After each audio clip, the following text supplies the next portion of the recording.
Yes, Raja. Now, other people don't know you as well as I know you. So start with the background of your own as a seeker. As a seeker. And first your background, and then you have been coming to me for what? 2.5, nearly 3 years. 3 years. And before that, how long were you interested in what we talk about? Consciously or actively, about 3 years. And not so actively? In hindsight, I maybe 15 years before that. I see. Yeah. So I've always been interested in this subject. Yeah, but I didn't realize it until about 6 years ago. Yes. Yeah. So after your conscious efforts towards finding your goal, whatever it is, and then coming here, yes, over a period, what has been the progress, or what has been the stages through which you went through? Mainly, what do you think you are seeking? You are in Australia. That's right. Yes. You are an investment expert, or? That's right. Well, yes, I manage people's portfolios for them. That's you manage. I see. Yeah. That's your professional life. Yes, which I've been doing for about 11 years. Yeah. And I'll be surprised if I'm doing it at the end of this year. I'm sorry? And I'll be surprised if I'm still doing it at the end of this year. After that, what, you think you'll take sannyas? And No, but I think it's run its course, and my interest is... your interest is mingling. Yes. I find that I have more enthusiasm for different things. I see. Yeah. Where do you think you will take your interest to at the moment? If not investment. A year and a half ago I moved to a place in the hills, and I just feel at home in the garden, doing things around the house. You will retire? You have enough money to retire? Not necessarily, but I have enough money to sit for a while and let something really settle. I see. Yeah. Take a year off or something. Yeah, and just but there is scope to do things at my house, maybe as a guest house, or have people come to my property and spend some time there, which I enjoy. I enjoy interacting with people in that environment. I see. And rent your place out. Yeah, maybe for weekends or. I understand. Yeah. Yes, yeah. I see. And that will allow me to maybe act as a caretaker in the garden, while at the same time having an income. I see. You love working in the garden, do you? Yeah, I've got 2 dogs, and I'd like to have some chickens, and it has the potential to be sort of self-contained and self-sustaining. And at the moment you live alone? Yes, that's right. I see. Yeah. I'm sorry? Yes, I live alone. Yes. Yeah. Okay, now your journey into spirituality. Yeah. Active journey into spirituality. But when you say you were not so active, what did you do? You kept reading books? No, it was on a very... I only, in hindsight, looking back at some of the signs, I knew that inside me there was this flow... Turmoil. No. Turmoil or no? Just one curiosity. of the... One of the specifics was that, as far back as I can remember, whenever I was asked to make a wish, straight away the wish was... Good idea, yes. So when you're cutting a cake for your birthday... Yes, quite right. I was startled later on to realize that for 15 years my wish was always the same one wish. Yeah. And the wish was, I just want to be happy. And I don't know why that was my wish. It just wasn't conscious. When you said you wanted to be happy, did you have any idea what you meant when you said you wanted to be happy? No. But what I did know was the fact that if I was happy, I figured wishing for anything specific wasn't as good as just wanting to be happy. So you went into the heart of it then. But you wanted to be happy, and if you were happy, you wouldn't want anything special at all. Yeah. Is that what you mean? That is, but You didn't think along those lines. No, that's why I was surprised when I started thinking along these lines. Yes. What do I mean by happiness? And what do I mean by happiness? I then realized I've been asking for this without knowing what I mean by it for 15 years. So if you had one wish, you wanted to be happy. Yeah. And you didn't know what you meant by that. No. But when you actively started thinking, Yeah. what do I mean by happiness? Yeah. What happened? Let's start from there. Yeah. What happened? Oh, it was actually a process of deduction to come to a conclusion of what happiness meant, because, as you say, it's a... Forgive me. How old were you when that happened? When you started asking yourself, what do I mean by happiness? How old were you? It was in 2002, and I'm 34 now. What's that, 6 years? 28. I see. Yeah. Go ahead, please. And yeah, so I didn't. The term happy can mean many things to many different people. So I was curious to find out what would satisfy me, what would constitute happiness for me. What would constitute happiness? Yeah, indeed. When you started thinking on those lines, what happened? Well, I started looking at what was present in my life that wasn't delivering the happiness. Good. Yes. And I noticed it was things that I had been searching for or pursuing, certain activities I had been pursuing since the age of about 10 years old. And those set of activities... Do you have any brothers and sisters? I have a sister. 8? No, a sister, a singular, one sister. You said... I said a sister. A? Oh, you had a sister. Yeah. I see. And she's 4 years younger than me. I see. Yeah. I see. Yeah. What does she do? She's married and has a child, and I see. she teaches... the usual life, is it? Yeah. I see. So go ahead. And she's good at it as well. So Oh, she likes it. she does like it, yeah. So would you say she is happy? Yeah, she's working towards it, yeah, also. She's very interested in the subject also. I see. Yeah. Go ahead, please. When I was 10 years old at school, they had a system whereby every Friday afternoon you could give things to the teacher and they would auction the objects. Everybody gave an object to the teacher and she auctioned it. Yeah. And throughout the week you would get points from the teacher for doing good work, and you would use your points if you wanted to buy something that was up for auction. I see. And I had just arrived in Australia, this new school, and it was a new system. From where? From Malta. Malta, which is where I was born. I see. And I was 10 years old, and all the children used to, a lot of the things would be sweets that would be auctioned. And sometimes if no one gave the teacher anything, they would have their own sweets, that they would auction. But if you give the teacher something, you get the money, the points. It's not actually money, it was points for whatever was auctioned. And so one day I brought in these sweets, and they did particularly well in the auction. People bid quite high for them. And so I thought, this is interesting. So the next week I brought in 4 packets of them.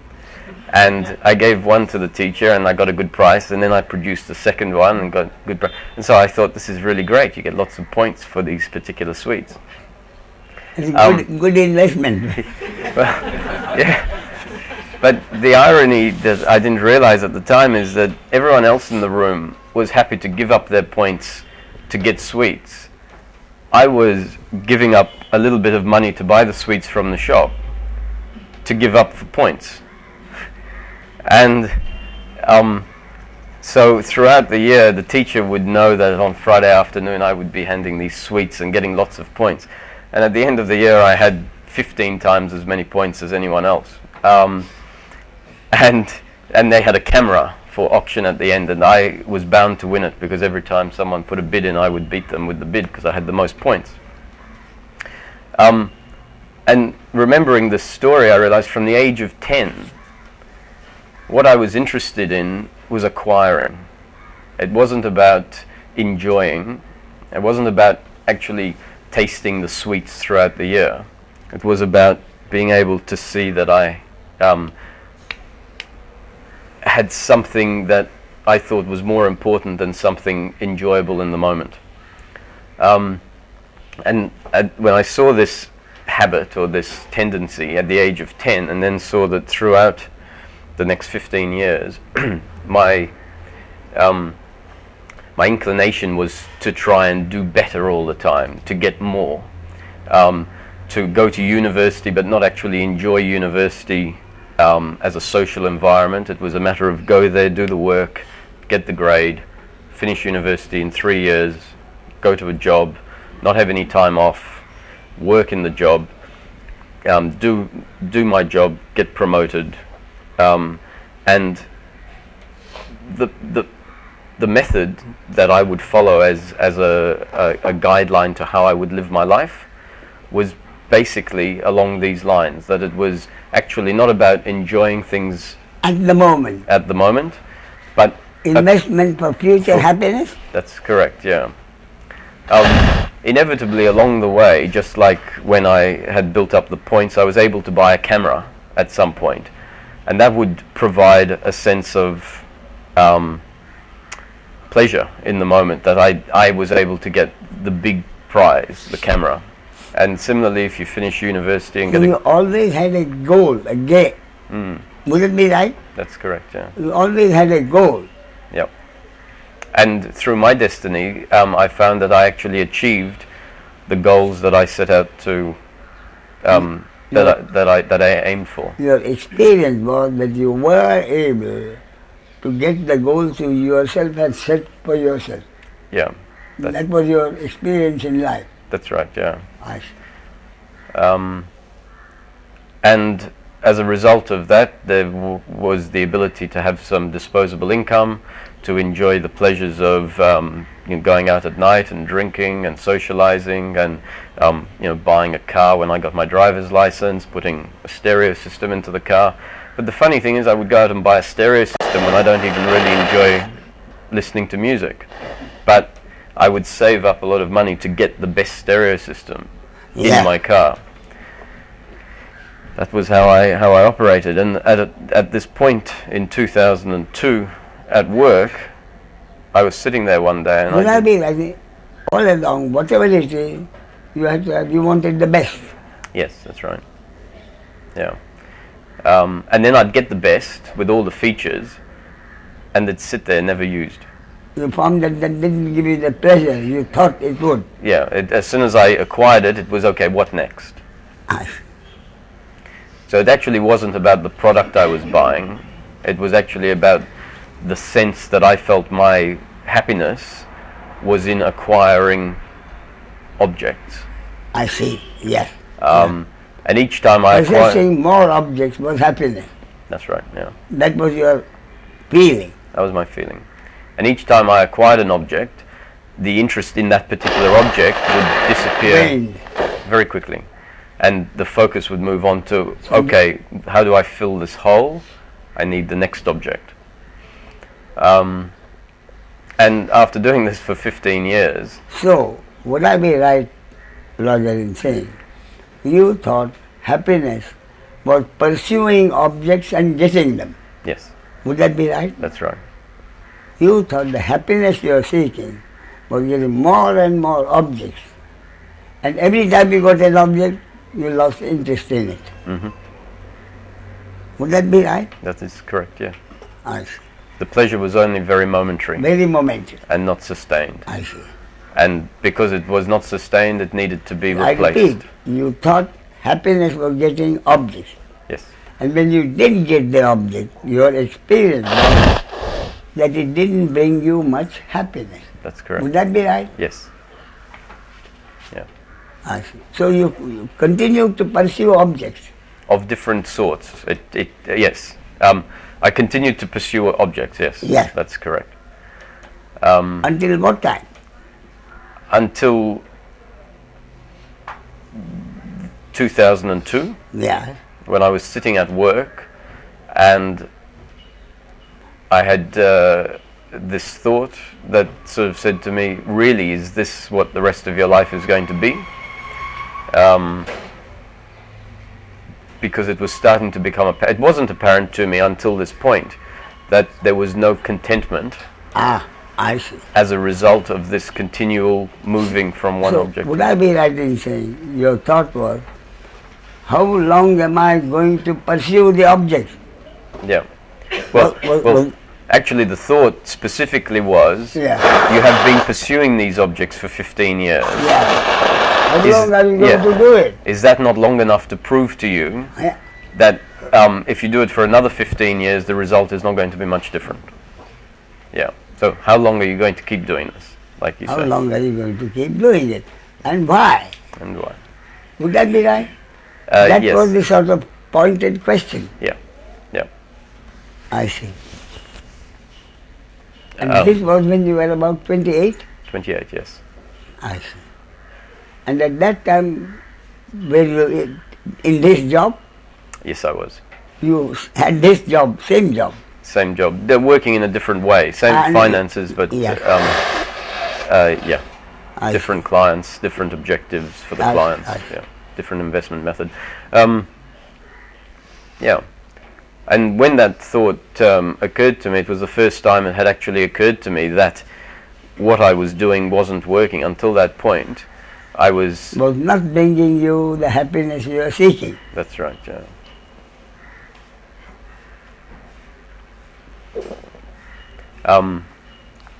And then what happened? And then I didn't really know where to go from there. Quite, that is the turning point, really. That's what I keep saying. The most important for me, it is the turning point. Yeah. So, what exactly did the turning point happen to be for you? I went, this must have been weeks later, I imagine, and I went to a friend's house who lives near the beach, and we were going to go to the beach, and he got called off just as we were leaving to do something else. So I thought I'll go to the beach on my own. But so I didn't look like I was just sitting on the beach doing nothing. I picked up a book that was on his coffee table and went down to the beach and lay on the towel, opened the book. I'd never read a book. I mean, I'd read about 3 books in my life before that point. So you in your studies, you didn't have to? I had to, but I read one book which was Around the World in 80 Days, and whenever I had an assignment... I remember that. So whenever I had an assignment, I would apply that book to the assignment. You know what the book, that's an interesting book. I don't know, many years, you probably haven't even read it. Would I be right? Man takes a bet with a club that he'll go around the world in 80 days and be back here. He goes around the world 80 days, and he thought he was one day late. So he comes into the club and was surprised when he got there. He didn't realize going around the world he had gained one day. Is that right? Yeah. I see. So yeah, I had no interest in reading. It was a waste of time as far as I could. except your studies. Obviously you're good at study, or maybe you're not. No, I was a 69% average in everything. I mean, my natural tendency was to get 68, 69 or 70. Without doing much reading. Yeah. And to me, putting more effort in to get 85 didn't In other words, what make you sense. said was, if you had put in more work, you could have got 85, 90 in the top grade. But at that time, you are satisfied to be around the 70% level. Yeah, maybe. I never actually, I can't say I didn't put the work in to I get, understand, yes. You never thought of it. you know. I see.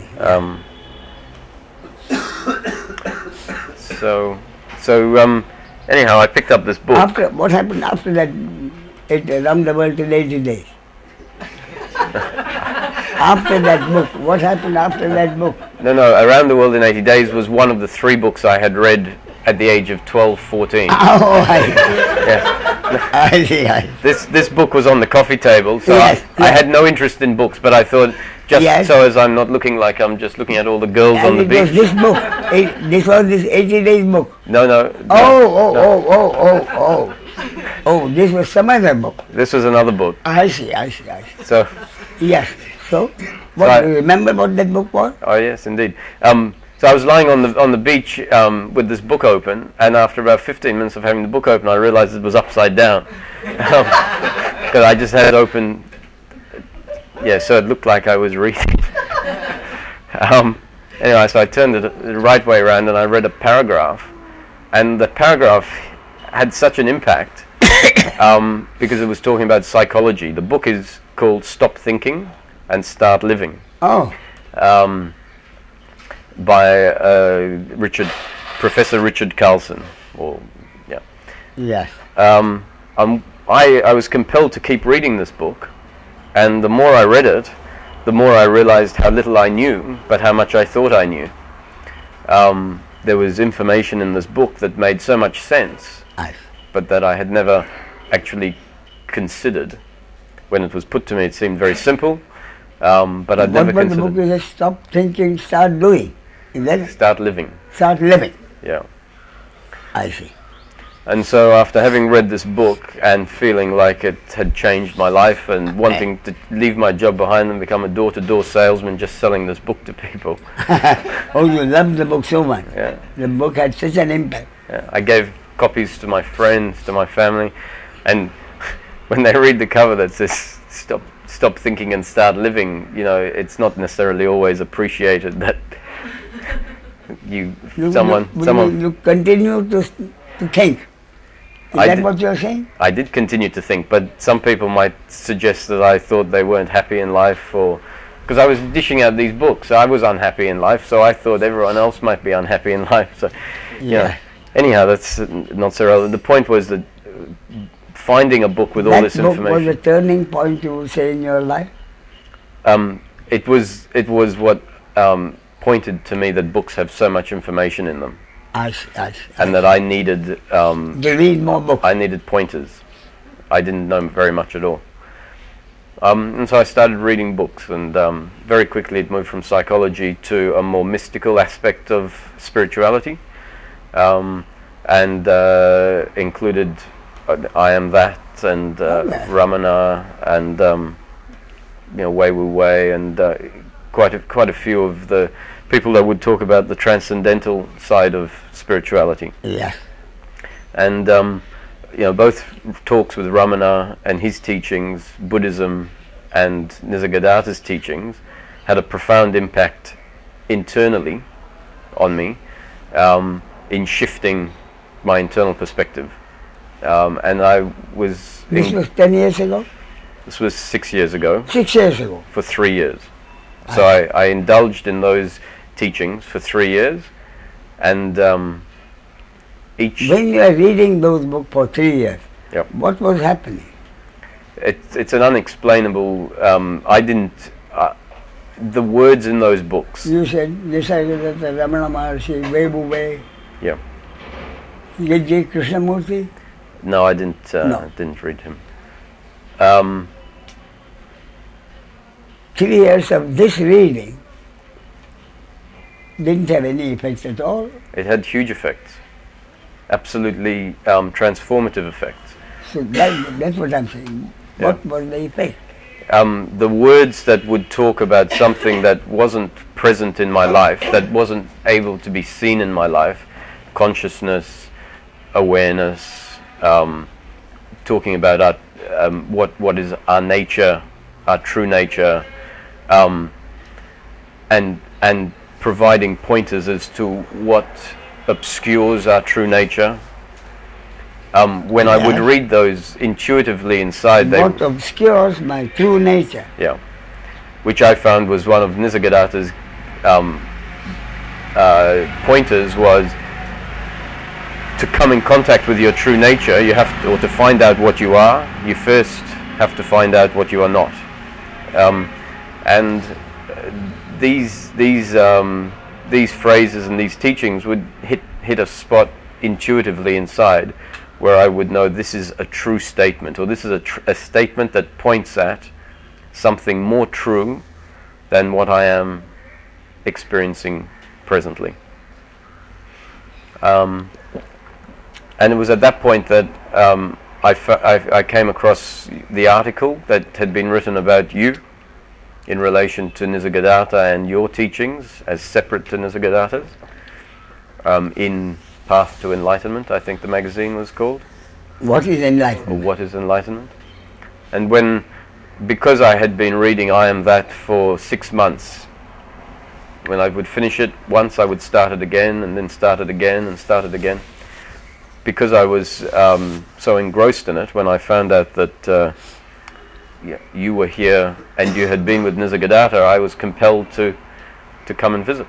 So I started off by reading Consciousness Speaks, and that seemed like a stepping stone from what Nisargadatta was saying to something that I felt was required now, which was an integration into daily living, an integration of what was said in I Am That into daily living.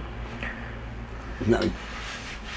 Was there any basic difference you found in reading what you said Consciousness Speaks? That's right, yeah. And what Nisargadatta said?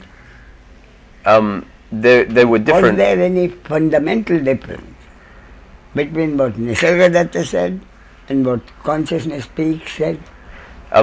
If you use the word fundamental in its absolute sense, Yeah. no, I didn't see that it was a fundamental difference. No. But What was the apparent difference? that's right. The apparent difference to me was that the fundamental truth that was spoken about in both of the books was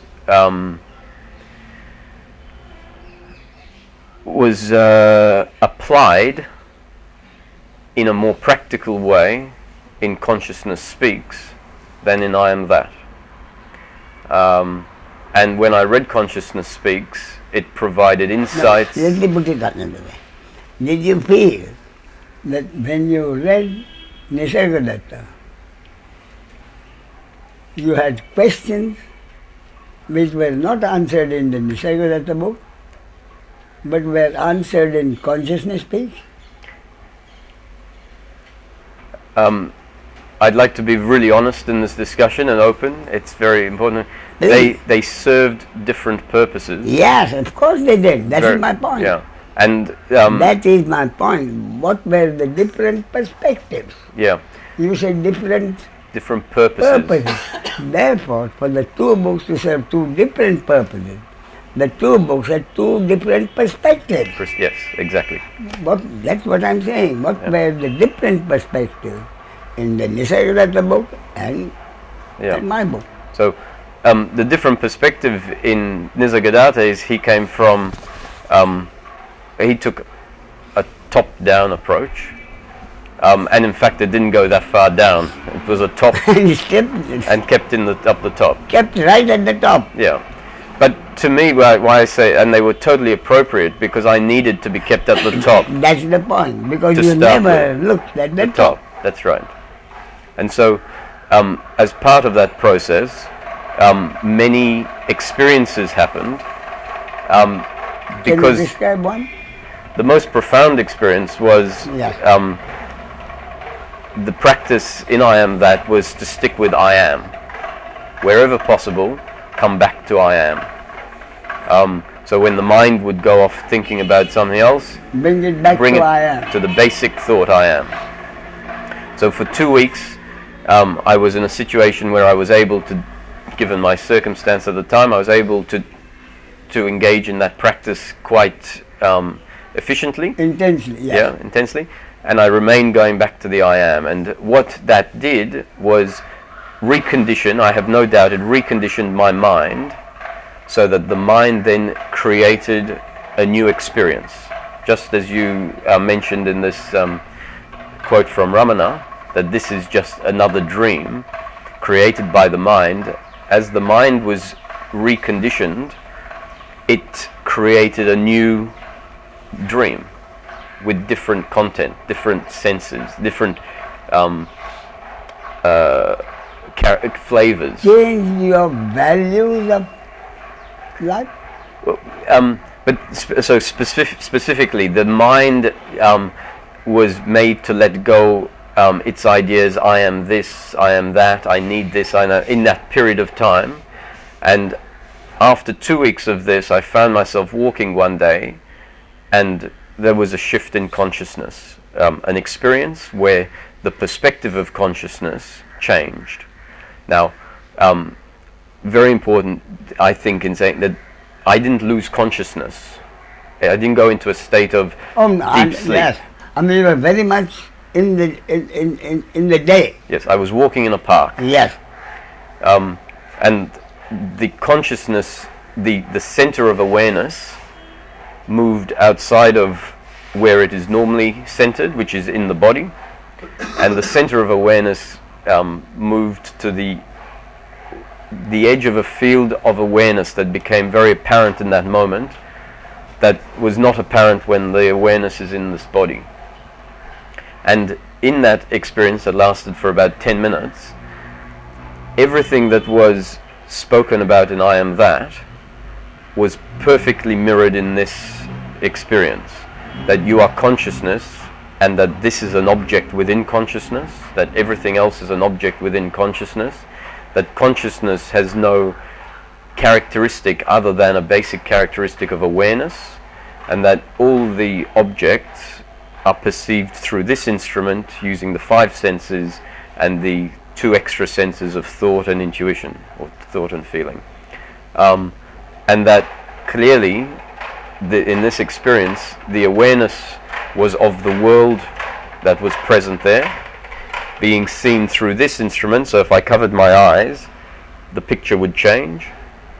If I blocked my ears, the sound would change. So it became apparent that everything that awareness or that consciousness was aware of was only able to happen with the presence of this body here, this instrument with its senses.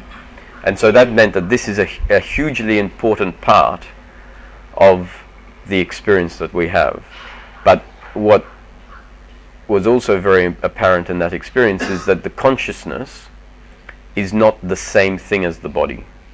The consciousness is something which is both in the body and in which the body exists. Consciousness is something which functions through the body, but also which the body is contained within. So there is consciousness in 2 forms: a consciousness which flows through, and a consciousness which creates and is the basis of all objects. And for the first time, that consciousness had become apparent to me in a particular experience. And it was tangible. It was, for the first time, it had separated itself from... Anyway, the experience finished, and the experience then changed to another experience, which is the normal experience. When I say the normal experience, the experience that is much more commonly present, but no more true than that experience that was there for 10 minutes. Roger living his life, yeah, as a separate individual, yes, was part of the whole show. Yeah, but now Roger had information that he didn't have before, that basically showed that the true nature in Roger, or what is the truer, the only thing that the thing that comes closest to truth in this manifestation is the pure consciousness functioning through us, with no characteristic other than the characteristic of awareness. Yeah, that it was not Roger doing anything. Right. It was consciousness producing the doing through a body-mind organism called Roger. Yes, and being aware of everything that was happening as seen through this particular body. So it was this was one perspective of probably 6 billion, well, not probably, it was one view of 6 billion other views. The view that I was seeing of the world is one view of the world. And so consciousness is experiencing the world in 6 billion different ways. But the same thing being experienced through 6 billion other body-mind organisms. Yeah, but the same thing, but with different objects, obviously. I was in a park, someone else is in an office, someone else is in their bedroom. Yeah. And so then obviously these things are very useful, but they also are very confusing to the mind because the mind hasn't quite put it into the right perspective.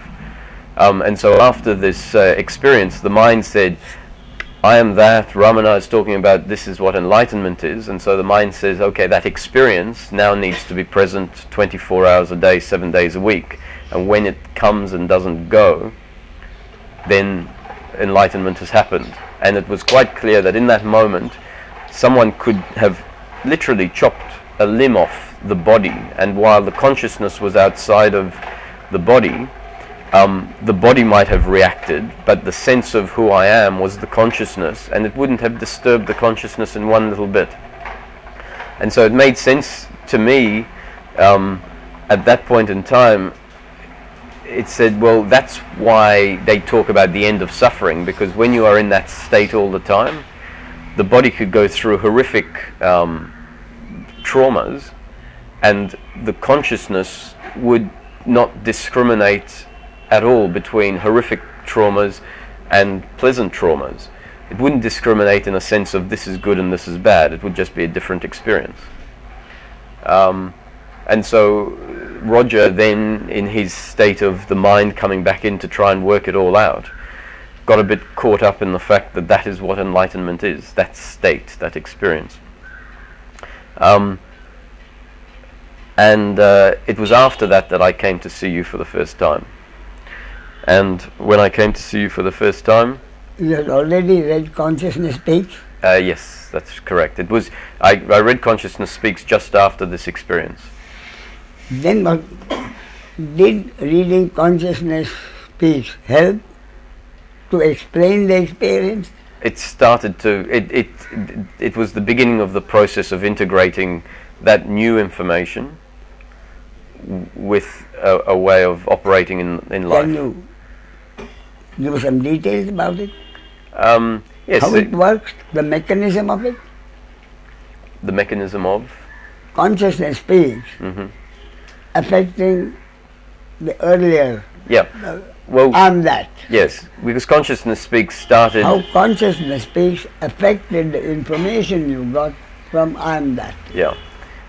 Consciousness Speaks started to introduce new ideas that I hadn't even considered, ideas relating to daily living, daily thinking mind, working mind. Your experiences were in there, your ideas on how there are different paths of jnana yoga, bhakti yoga, service, and all of this was new information to this mind, which became useful in integrating that experience into life. But having said that, that experience of integration has been a 3-year process and is continuing. So, you know, Consciousness Speaks is very different to what you say now, in the sense that it has a lot more of the esoteric components in it than what you speak about now. And so it was a good halfway house for me at that point. When I came to see you, I expected to hear more about I am that and more about what was in Consciousness Speaks. And the first thing you said to me when we spoke... this was 3 years ago? 3 years ago, yeah. Go ahead. I sat down with this idea that I was consciousness. The idea that was backed up by this experience, but I didn't seem to have integrated the fact that the experience was now gone, and so I was carrying this idea, I am consciousness, I am consciousness. But having that 3 years of I am that definitely made the impact of life on this body far less traumatic. So when things went wrong in life, the knowledge that there is a component in me which is the true component, which is not affected by the flow of life, made my acceptance of things happening that weren't the way I wanted much different to before I understood that. But still... No, the first time you came here, tell me more about that. Yeah, so I sat here talking about... And the talk we had. It was full of resistance to what you were saying, because you said you are the ego, and I was saying, no, I'm consciousness.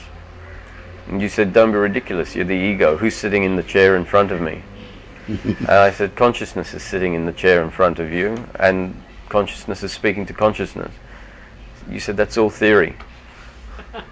Don't be so stupid, you're being stubborn. And do you know what it did to you? I do know what it did, yeah. Do you know what Amla did to you when you came here? What do you think it was? Well, on the one level it had changed What me. do you think I saw in your face, Roger? A lot of theoretical knowledge, probably. Arrogance. Yeah. Roger, what I saw in your face was arrogance. Yeah. I know the truth, you people don't know it. Yeah. I'm not joking, there's that arrogance.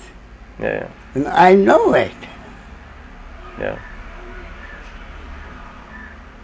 Anyway, that's what I did. So Yeah. then what happened? What did the talk did? Now would anybody say anything near arrogance in his face? No. Now there's total humility.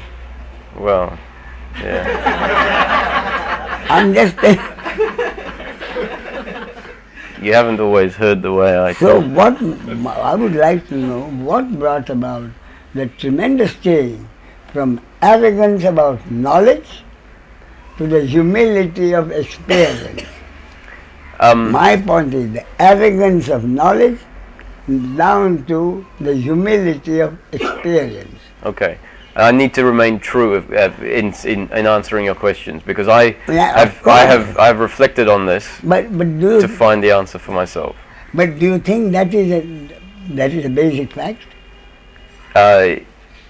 Yes. The Yeah. arrogance of knowledge and the humility of actual experience of daily living.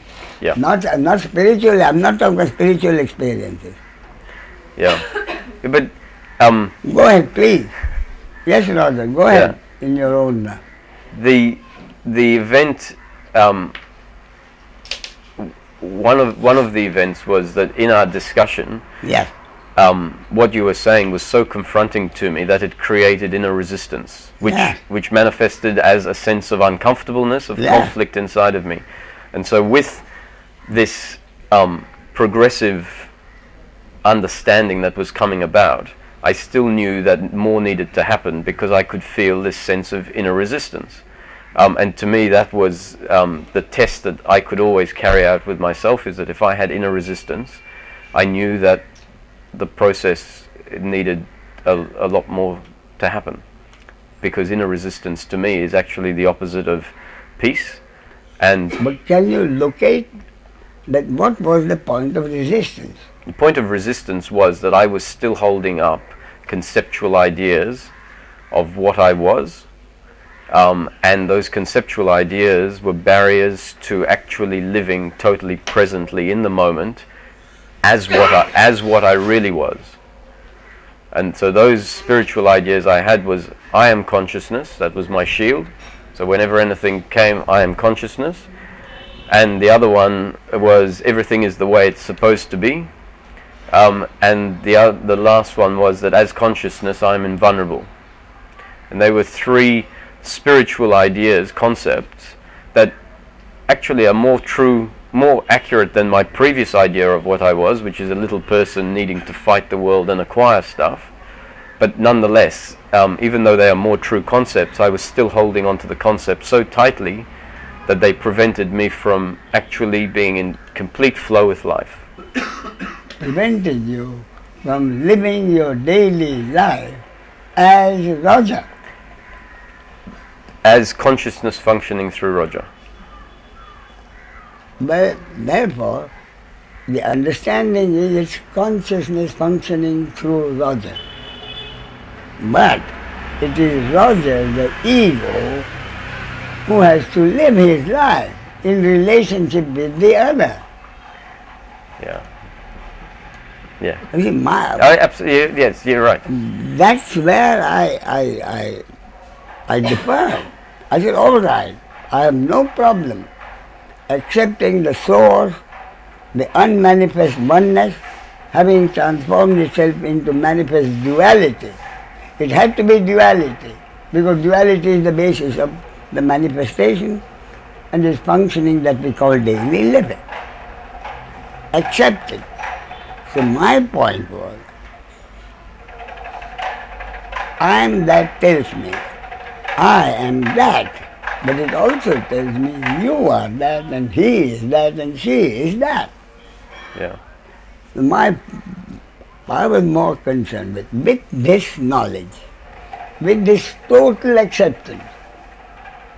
How do I live my life for the rest of my life as Ramesh? Yeah. And be happy. Be happy. See, That was for the last so many years, that has been my perspective. Yeah. My focal point. Now, I've listened to your sets in presence here, maybe 100 satsangs, and on CDs maybe another 200 satsangs. For a very specific reason, is that I needed the truth to be my truth, Yes. not yes. your truth. That's why I'm asking Yeah. you. So And so, to me, what has been your experience? That's why I can't fit my experience into the mold that is someone else's concept. No, in your. Yeah. So, in the moment when you confronted me at that time, after a few days, it showed up that the resistance was simply because I had a conceptual idea that was being challenged, and because I believed my concept to be truth, I felt that if someone challenged it, it was challenging my truth. And in seeing that I was holding on to concepts very strongly, thinking I knew again. You felt that I was challenging your acceptance that you are consciousness. That's right. Isn't that right? Yeah. You were thinking I was challenging your deeply felt experience that you are consciousness. Yeah. But your question was, what brought about the change inside me? The change from arrogance to humility, and it's always been the same in my process. It's always been. That is a fact, isn't it? That your arrogance changed to humility. It was on its way to changing. I don't think I'm totally humble. But my point is, when Roger, as usual, bent down on a particular morning, Yeah. you couldn't stop crying uncontrollably. That's correct. Yeah. Isn't that right? Yeah. Uncontrollably. I said, this is now the understanding has happened. Yeah. But once again, I have to go back to Now to my again, experience. maybe, understanding has happened, awakening has happened, but there's still there's a difference. Awakening is always sudden. Deliverance may be gradual. That's right. But what happened then, Roger, totally, unexpectedly, you couldn't control it. No, of course. That was awakening which happened suddenly. One moment you're all right, next moment you're sobbing uncontrollably. That is awakening. Yeah, but But remember. whether the awakening has gone into deliverance, I don't know. That only you can know. Yeah, but once again, because I was present with my complete journey, I was most equipped, most qualified to label what each thing along the way was. And the awakening for me happened at a point prior to that. I see. This was a deepening of what had happened in 2003, a year after reading. This fundamental, which I believe is what awakening is. Awakening to me is seeing that confusing thoughts for something other than what they really are, which is a thought, is the block to peace, is the basis on which suffering is built. is believing a thought to be something more than what it is, a thought. And when I saw this for the first time, that a thought is just a thought, that to me was my awakening. It was the first time that I saw a thought for what it really was, which is thought. Yeah. And all the way along, the deepening of this transformation has been when, on a new level, I see thought for what it really is. And on each level, thought is to me is obscured as reality. It's seen as reality. Once it's seen as thought, it loses its hold on the seeker. And at that point, what hit me was, once again, you have confused thought, which is your concepts, Roger's concepts. You have made them into something more than thought, and you have become arrogant because you have made a thought into reality, into truth. And so what you had said had played on me for 3-4 days and had forced me to look at why the resistance was there. You're talking about the first time you were here? This is the first time you were here. Yes. I was here. Mm-hmm. That what you had said had forced me to look at the fact that I had thoughts in place, that I was... In fact, you were going through the resistance that you mentioned. That was the doorway to finding that I had thoughts in place.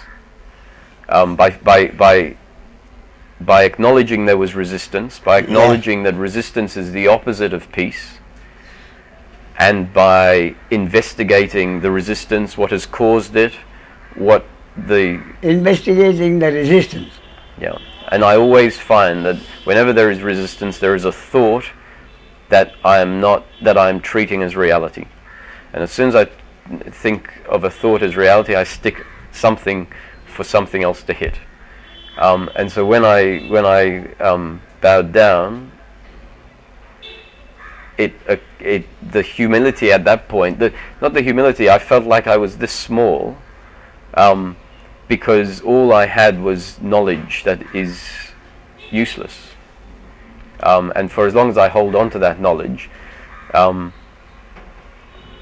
going to be bound to suffer. That knowledge, in your word, that knowledge was useless.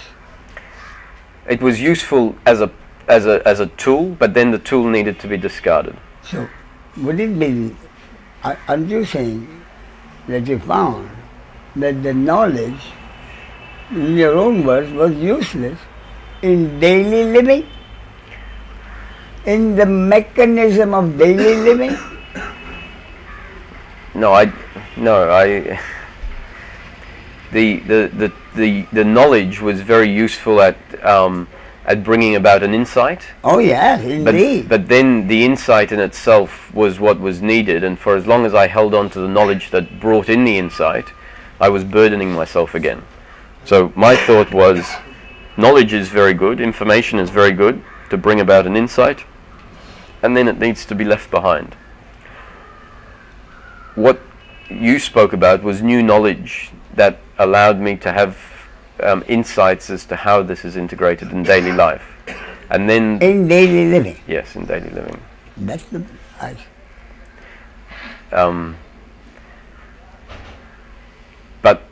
But still, my experience now differs from the concepts that you put forward.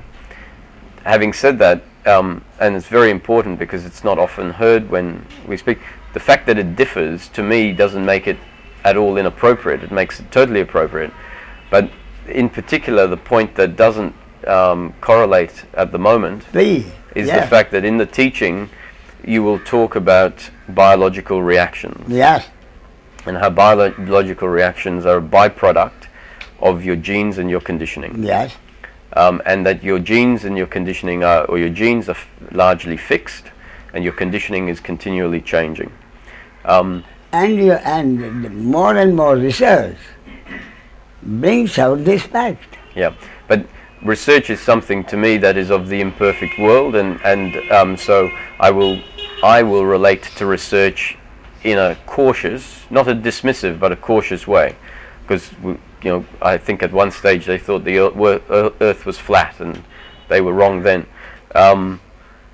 And in my Now experience, we are talking about biological reaction. yeah. Go ahead. So I can't deny that my anger, for example, which Yeah. is in the teaching term classified as a biological reaction in its vertical Yeah. happening, my anger has transformed significantly. I used to be a very angry person. The smallest of things would make me very angry. I find anger very rarely, if ever, arises with resistance in me. And that very fact that is undeniable to me brought into question what actually my anger was based on, whether it was based on genes or whether it was based on conditioning. And clearly whenever I get reconditioned, my resistances in all forms diminish in accordance to whatever the reconditioning is. And so my experience has been that anger has diminished to a point of, but along with anger there are several, in fact many, in fact all of my biological reactions that are biological reactions based on resistance. So the biological reactions which are not based on resistance have no reason to be changed in this process. But the biological reactions that have their basis as resistance, I have found have changed whenever my conditioning has changed, which then made me question whether it was actually genetics. Both, Roger. But genes and conditioning. yeah, Genes makes your anger arise. Getting involved in it was the conditioning. yeah, Now when you realize that it is not my anger, I don't have, yep, then remember, I want to remind you about two things. The time between the understanding that it is a biological reaction and ultimately the understanding being complete. In the meantime, involvements do happen. But your experience is the involvements anger arises, then over a period the understanding at any level arises by itself and cuts off the anger. even the primary anger. That is, the primary anger goes in a conceptual scale of 0 to 10. No, before the 0 to 10. That is an arising of the anger. Yeah.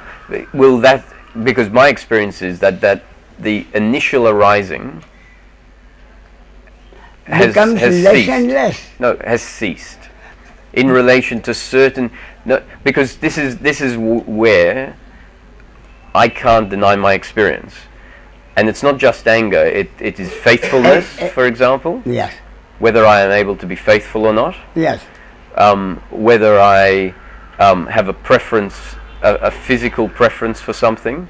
If the physical preference was based on a defense of some sort, that physical preference vanishes. Now, if it's genes, it can't vanish. Now, wait a minute.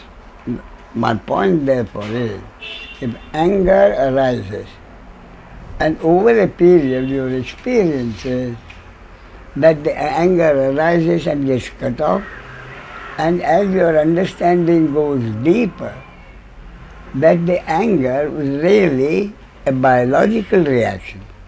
Then, you remember my words are, both the frequency of the involvement and the intensity of the involvement both get less and less. Yeah. You're talking about involvement. Involvement is not present. Involvement arising. Involvement arising means anger arising. Involvement arising. Mm-hmm. And the intensity of that involvement. Yeah. And the frequency of that involvement both become less and less and less as your understanding goes deeper. Yeah. Which means anger arises less often, Mm-hmm. and even when it does arise, the intensity is also less. Is that not what you are saying? Is that precisely not what you are saying? As I understand it in the teachings, there is... Along with the anger, other involvements also will get less. So involvements are not the issue. Let's say involvements have got to the point where you can confidently say involvement doesn't happen. It's the biological arising that is my next interest. No, if you say anger never arises, even that could happen. I never say never, but it never arises with resistance. Not the resistance of involvement. No, but anger does arise. Then my vocabulary, involvement has happened. Anger has arisen. And which the fact that the anger has arisen means, and therefore when the understanding is total, anger may still arise, but gets cut off almost simultaneously. Yeah. I mean, this is the point I really want to investigate. Please. Because it's and of course, along with anger, other biological reactions also. Yeah, but the important ones to me are the biological reactions that in and of themselves are resistance. Anger in the vertical motion has the sense of resistance in it. It is resistance. Anger itself without resistance wouldn't arise, ever. So the fact that anger arises means that in the moment there is a resistance. So if I'm here and I have some food and the waiter comes and takes the food and anger arises, don't take my food without asking me, and then there's no involvement because I go, that arose, then now there's no reason to pursue it. That is the biological arising and then no involvement. But the fact is that biological arising in the moment... Anger itself, he took my food away, that is itself anger and involvement. Then you can't separate the two. Exactly, because anger is involvement. Anger is involvement. Yeah, that right. is my point. Yeah. So, what specifically what the process has happened is that awareness has moved away from conscious conditioning into a place where now unconscious conditionings are becoming seen by myself through a process that I have no control of. And that is that a conditioning that might have happened when I was a baby that creates a resistance in this biological organism, which is on an unconscious level, so it's not able to be understood in my mind because it's locked in this body. When something approaches this body that is in opposition to this defense that was created very, very many years ago, even though the mind might be clear and know that no one is the enemy, the body will react in a defensive way. And that defensive reaction of the body is a resistance. It is felt in the body as a resistance. When you're watching the TV, no reactions happen? They do happen, but they're not of resistance. Reactions do happen. Yeah. And that's my point. When the eyes see something, the ears hear something, there is an immediate reaction, which is a biological reaction. Therefore I say, when I see on the a psychopath doing something, anger arises. But there is no hating the psychopath. Yeah. If someone steals some money from you, in the moment that they are stealing the money from you, anger may arise. Yeah. Anger, even that I'm now not so sure. Ah, okay. Now we're on the same page. That's why I said. Okay. May or may not arise. Yeah. But if wait a minute. Anger is a biological reaction. But whether it arises or not is a happening. over which I have no control. Now what happened? Somebody steals some money. Believe it or not, now the reaction is he certainly needed it more than I do. Yeah. Okay. The money is stolen. The biological reaction now is he needed it more than I did. But I still say, when I watch something on TV, anger may arise, in which I am personally not concerned. Yeah. Therefore, anger may arise, but that by no means, but it does not mean I hate the psychopath. No, I know. Yeah. That is the difference I make. But the difference there is that there is no involvement in the biological reaction. No, that's the point. That's the point.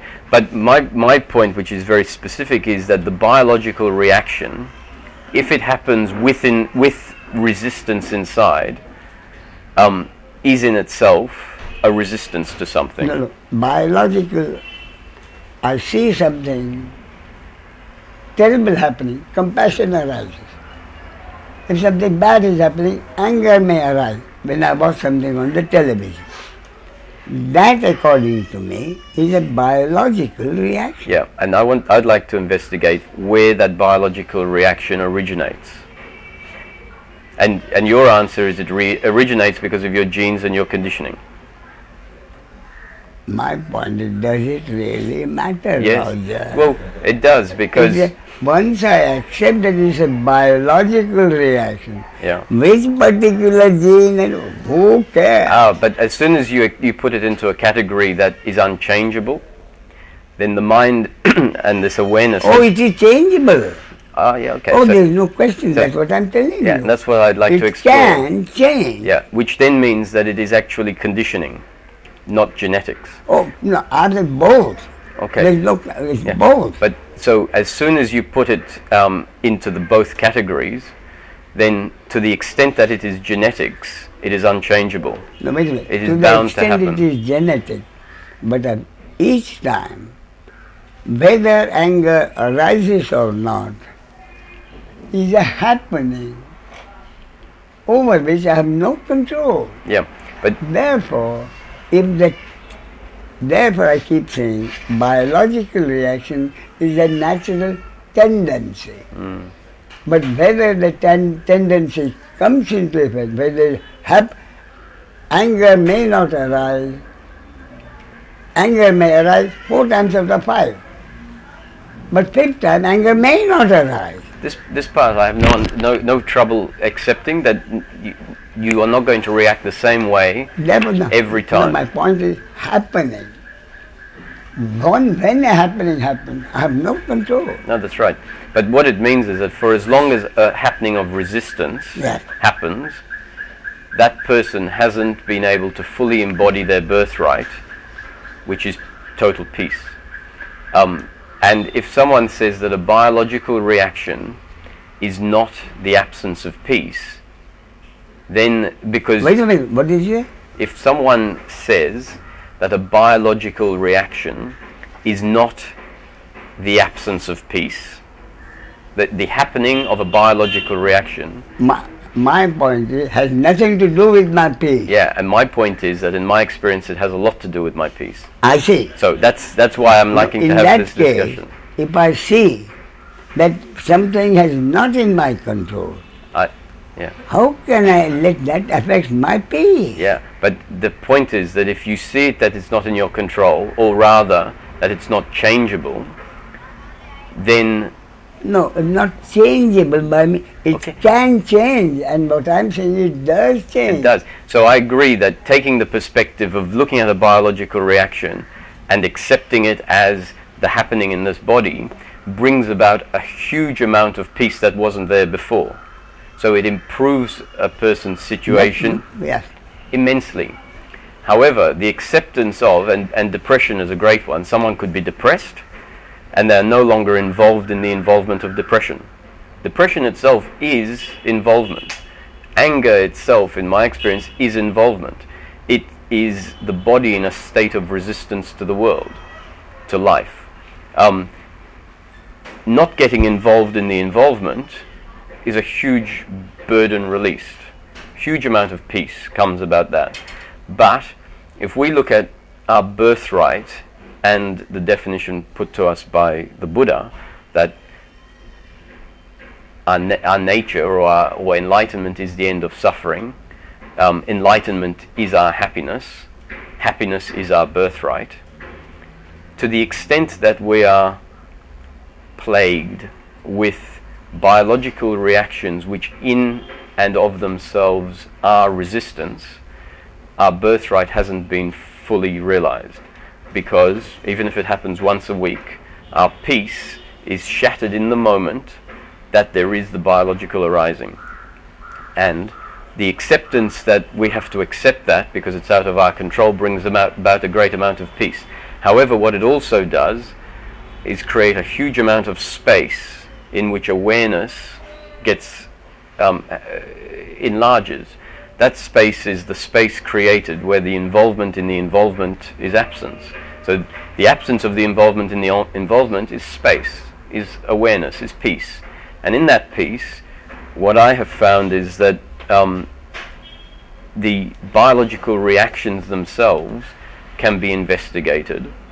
And what I have found at the base of those biological reactions is a set of conditioning which resides in an unconscious place.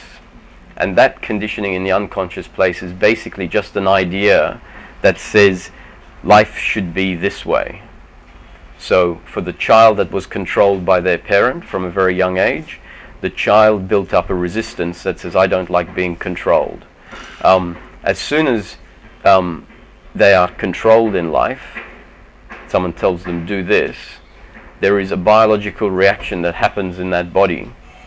And if the person then gets involved in that biological reaction, the whole suffering starts. If they stop getting involved in that reaction, there's a whole lot of peace, and what's left with is this undeniable sense that whenever someone tries to control me, I have a biological reaction. I want to turn around, I want to get out of the environment where I'm being controlled, I want to get off out of that space. In the space of awareness, of being able to accept that this biological reaction in and of itself, in its vertical existence, is resistance and is the absence of my total peace, there is the space to find out where it originates from. And in investigating that, I found its original, its root, its seed, the seed of anger, the seed of resisting this control. Let's stick to anger. Anger. This seed is a subconscious thought that was created in many cases by an infant.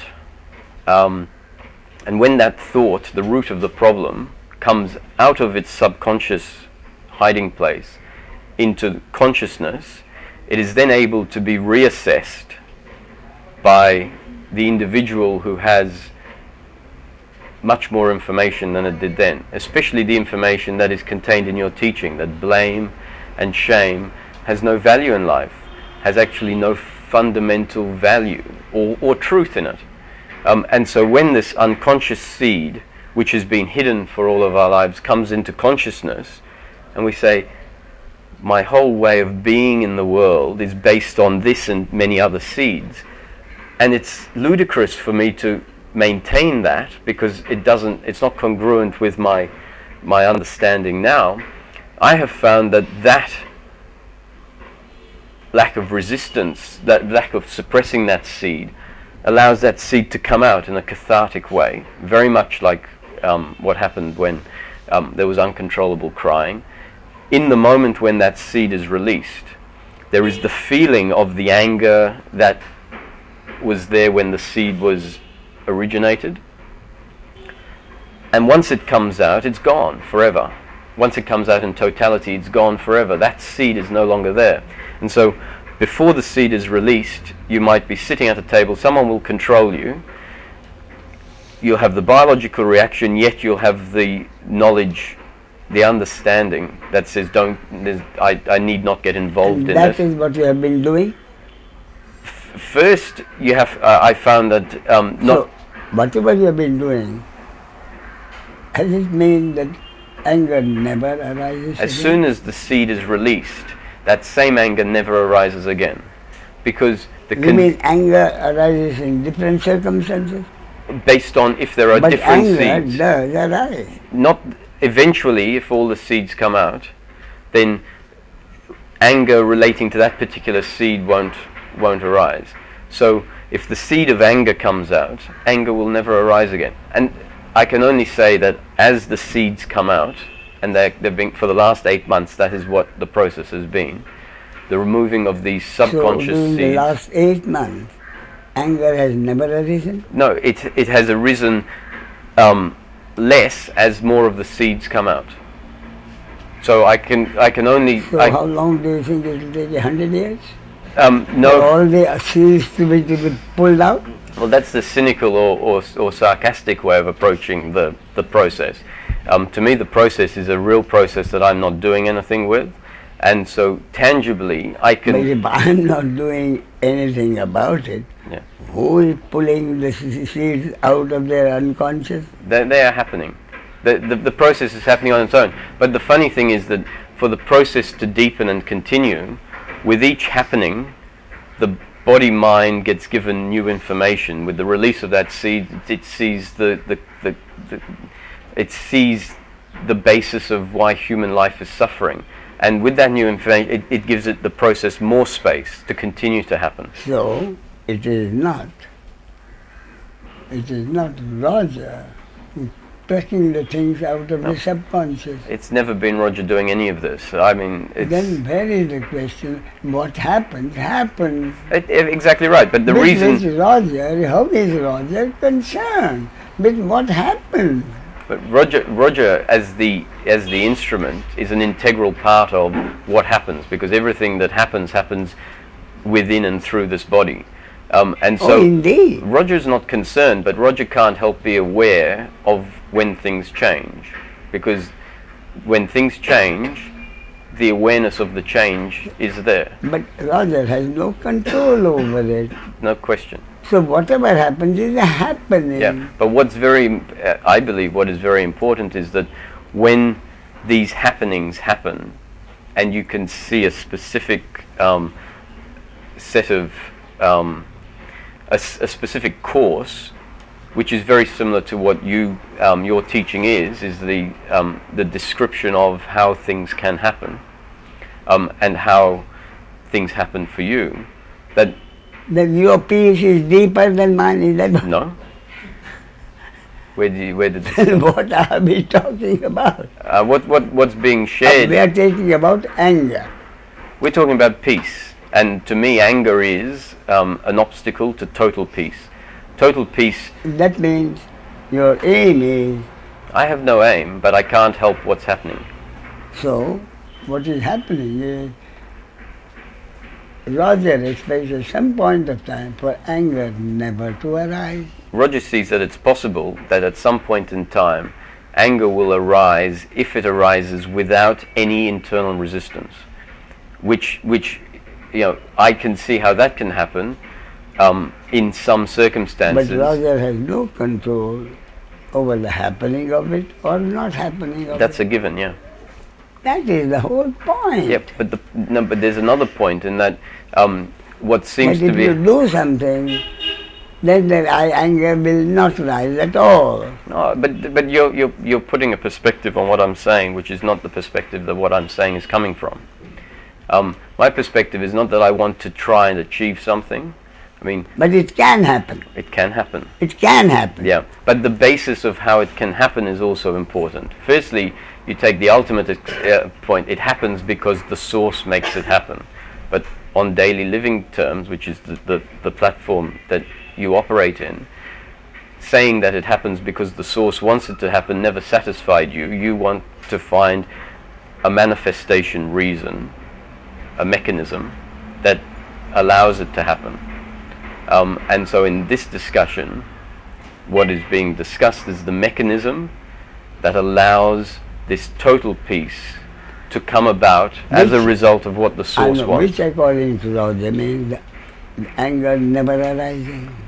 What, according to Roger, if involvement in anger stops, huge amount of peace of mind for the person. If biological anger happens and involvement is not there, huge improvement to what was there originally. Yes, but the anger arising, there is no involvement. Yes, but so there is no intensifying the anger. Oh, that is why I said anger, even if anger arises, if somebody steals something, that's the reason. Anger may arise, but almost simultaneously, if there is a reaction, the poor fellow needed it more than I did. Yeah. Where is my peace disturbed? It's disturbed in the instant, and to the extent that the instant remains. The anger happened. That the anger not that the anger happened, but the actual anger itself. I don't know if someone knows anger when it happens as a biological reaction without involvement. Yes. In the second, let's say it lasts for a second. That second is not peace. That particular second is the absence of total peace, because that particular second is anger, and anger in and of itself is resistance. But this is my concept. As you say, there's no truth to be given. I wish you well with your concept. Thank you. Okay. Okay, now, yeah, we have seen that the pink book, Roger. Yes, I have. Any comments on that? On the pink book. As far as your daily living is concerned?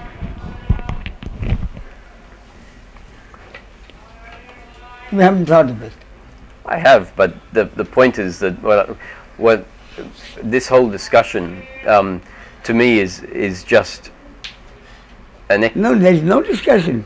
You are telling your journey into the and so in summary, journey into finding ultimate happiness. A journey which in fact I'm not in control of, which is something I think we both strongly believe that clearly it happened. Of course it happened. Yeah. And so as in summary or in conclusion, you'd have to say that someone's happiness, which is peace, is greater and greater the less and less they find themselves resisting life. Anyway, that's my description. The less resistance an individual has arising in them to life, which includes the other plus all objects in life, not just the other, but a bird, whatever. The less resistance to life, the more happy they are. And so how would I live my life, or how do I live my life? My life is lived in such a way that at any point in time one does what one feels like one should do, which is parroting your concept, but I can't deny that it's true. And in doing what I do, knowing that the result is outside of my control, the resistance is going to be only as much as is dictated by the untrue conditionings that are left in my body and my mind.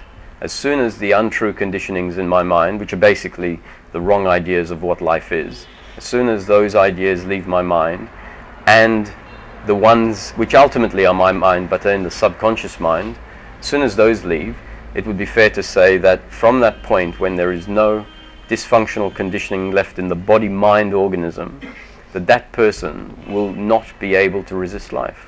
That life will just happen with that instrument carrying on the process of life, doing what they need to do. But I just was grateful to have the space, because one of the things I needed to do was to express this. It didn't need to be accepted by anyone, but one of the blocks that I have in me is from a time when I felt I couldn't speak. I'm sorry. One of the blocks. One of the blocks that this body-mind organism has in them, a resistance to life, is that somewhere in my life, I felt I wasn't able to express. And that feeling of not being able to express created a resistance in this body-mind that meant it wasn't necessarily able to not resist life. And so to me, the importance of being able to sit here is to be able to feel like I can express truthfully what my experience is. Whether someone else accepts it or not is not the point for me. The point is to be able to be here and to overcome something in me which means that in other situations I feel the compulsive need to express. And I hope that being able for me to express in an open way, in space, means that that block can be released. And that to me will bring more peace, I'm sure. So thank you. Okay, Raja. Yes, now.